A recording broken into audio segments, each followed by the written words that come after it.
नमस्कार, मैं doctor RP Sonkar एक बार फिर नए अपडेट्स के साथ हाजिर हूँ।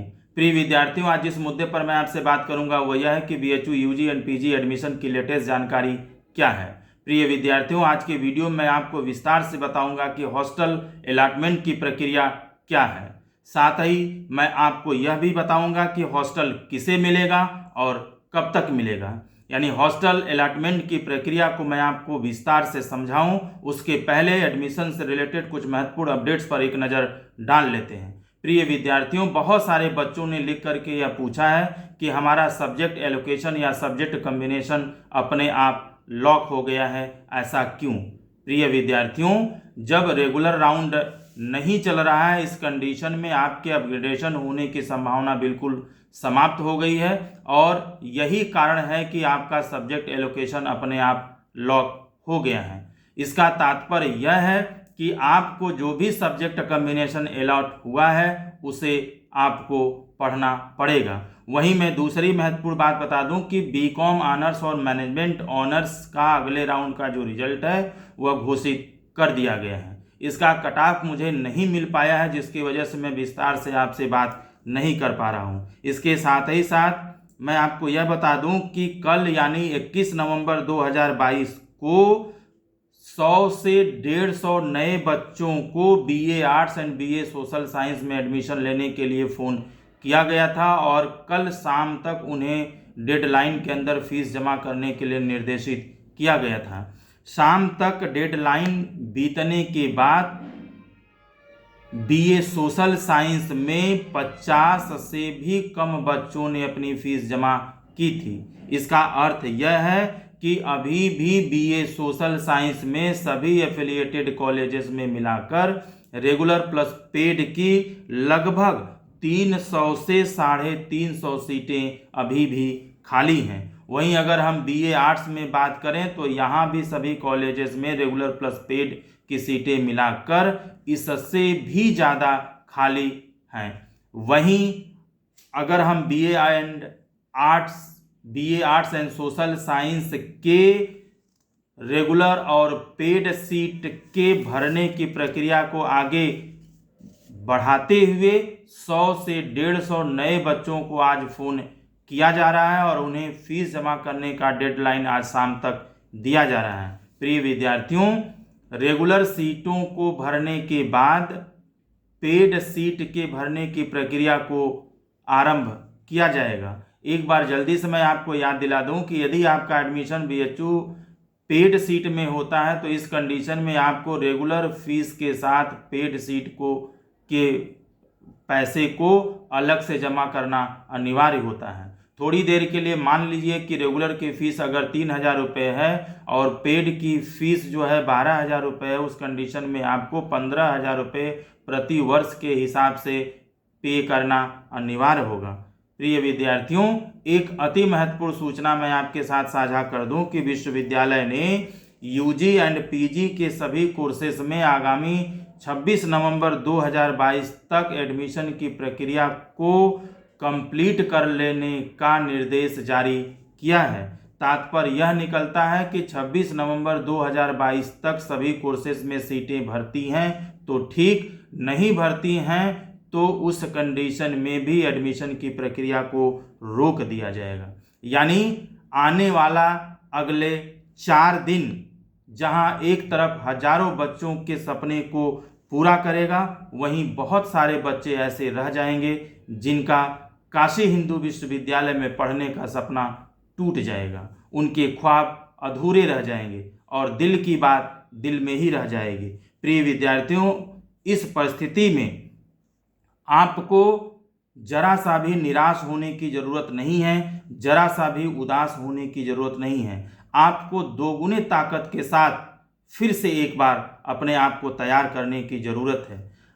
इस घड़ी में आप मेरा 4 ये जो लाइन है, 4 जो पंक्तियां हैं, इसे निश्चित रूप से आप याद रखिएगा कि जीवन है तो चलता रहेगा, जीवन है तो चलता रहेगा, मुश्किलों का हल भी निकलता रहेगा।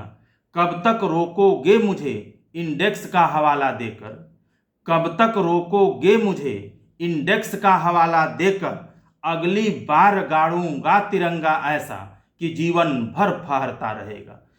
प्रिय विद्यार्थियों, अब आइए हम लोग हॉस्टल मिलने की प्रक्रिया को विस्तार से समझते हैं। प्रिय विद्यार्थियों, सबसे पहले हॉस्टल मिलने की प्रक्रिया को मैं विस्तार से समझाऊंगा। बीएचयू मेन कैंपस से इसकी बात को मैं शुरू करूंगा। बीएचयू मेन कैंपस में हॉस्टल अलॉटमेंट की प्रक्रिया में यूजी और पीजी के लिए, इसको कृपया एक बार फिर से सुन लें कि बीएचयू यूजी एंड पीजी में हॉस्टल अलॉटमेंट की प्रक्रिया लगभग पूरी कर ली गई है। वहीं कैंपस में यूजी एंड पीजी के लिए कई हॉस्टल हैं जो उन्हें बच्चों को अलॉट किया जाता है। इसके साथ ही साथ कैंपस में हॉस्टल अलॉटमेंट की जो प्रक्रिया है वह इंडेक्स के आधार पर पूरी की जाती है। साथ ही साथ आपको हॉस्टल तभी दिया जाता है जब बीएचयू से आपका घर 8 से 10 किलोमीटर की दूरी पर होता है। प्रिय विद्यार्थियों, एक हॉस्टल में 2 बच्चों को रखा जाता है। साथ ही साथ हॉस्टल की फीस जो है वह 5,000 से 6,000 रुपये प्रति वर्ष के करीब होती है। कैंपस में हर हॉस्टल में मेस की सुविधा उपलब्ध है, यानी मेस की सुविधा यदि आप लेना चाहते हैं तो हर हॉस्टल में इसकी उपलब्धता बनाई गई है। साथ ही साथ मेस में खाना बीएचयू के तरफ से अनिवार्य नहीं किया गया है, यानी मेस में खाना आपके इच्छा के ऊपर निर्भर करता है। लेकिन काशी हिंदू विश्वविद्यालय के तरफ से हॉस्टल में खाना बनाना पूर्णतः प्रतिबंधित है। प्रिय विद्यार्थियों, लड़कियों के लिए भी यूजी एंड पीजी में अलग अलग हॉस्टल की व्यवस्था की गई है और लड़कों की तुलना में लड़कियों के हॉस्टल की संख्या भी अधिक है। साथ ही साथ एक महत्वपूर्ण चीज़ मैं आपको बता दूं कि बीएचयू मेन कैंपस में पूरी सीट का लगभग 30% के करीब बच्चों को हॉस्टल अलॉट किया जाता है। प्रिय विद्यार्थियों, अब आइए जल्दी से हम लोग एफिलिएटेड कॉलेजेस में हॉस्टल अलॉटमेंट की संपूर्ण प्रक्रिया को साफ साफ समझते हैं। सभी एफिलिएटेड कॉलेजेस में हॉस्टल अलॉटमेंट की प्रक्रिया लगभग पूरी कर ली गई है। सभी कोर्सेस में यूजी में लगभग सभी कोर्सेस में और सभी एफिलिएटेड कॉलेजेस में यूजी में लगभग 50 से 60 बच्चों को जहां हॉस्टल अलॉट किया जाता है, वहीं पीजी में लगभग 20 से 25 बच्चों को हॉस्टल दिया जाता है। यह संख्या अलग अलग कॉलेजेस में अलग अलग हो सकती है। हॉस्टल अलॉटमेंट एफिलिएटेड कॉलेजेस में भी इंडेक्स के आधार पर किया जाता है। एफिलिएटेड कॉलेजेस में जो हॉस्टल की फीस है वह लगभग 70,000 रुपये से लेकर 80,000 रुपये प्रति वर्ष निर्धारित किया गया है। आप चाहें तो अपने इस फीस को 2 किस्तों में भी जमा कर सकते हैं। कॉलेजेस में हॉस्टल की जो फीस है उसमें मेस का भी फीस इंक्लूडेड होता है, यानी मेस की सुविधा आपको एफिलिएटेड कॉलेजेस में लेना अनिवार्य होता है। एक चीज़ यहाँ भी पूर्ण रूप से लागू होता है कि आप हॉस्टल में खाना नहीं बना सकते या खाना बनाना पूर्णतः प्रतिबंधित होता है। साथ ही साथ हॉस्टल के द्वारा बनाए गए कुछ नियमों को कड़ाई से भी पालन करने की अति आवश्यकता होती है। साथ ही साथ खाना मिलने का जो सुबह और शाम का जो समय होता है वह भी निर्धारित होता है और उसी निर्धारित समय पर आपको खाना मिलता है और खाना जरूरी होता है। साथ ही साथ एक रूम में 1, 2 या 2 से अधिक बच्चों को रखने की व्यवस्था की गई है। जाते जाते कुछ महत्वपूर्ण चीज़ जो मुझे आपके साथ साझा करना जरूरी है कि मैंने अपनी तरफ से सही और वैध जानकारी देने की पूरी कोशिश की है। इसके बावजूद भी किसी तरह का सूचना परिवर्तन होता है तो विश्वविद्यालय द्वारा बनाया गया मापदंड ही मान्य होगा। प्रिय विद्यार्थियों, यह बीएचयू के तरफ से कोई आधिकारिक सूचना नहीं है, बल्कि एक कमेटी मेंबर होने के कारण जितना मुझे जानकारी है उसके हिसाब से मैं आप के साथ अपडेट्स को साझा कर रहा हूं।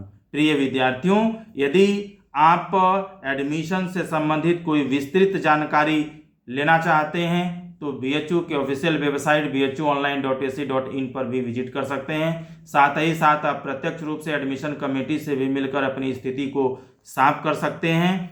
एडमिशन से रिलेटेड कोई सवाल है या कोई जानकारी आप चाहते हैं तो कमेंट बॉक्स में लिख सकते हैं, मैं जवाब देने की पूरी कोशिश करूंगा। इसके साथ ही साथ जैसे ही एडमिशन से रिलेटेड कोई नया अपडेट्स आता है मैं हमेशा की तरह से आपके साथ साझा करता रहूंगा। आप खुश रहें, अपना ख्याल रखें। आप सभी को दिल से एडमिशन की बहुत बहुत शुभकामनाएं।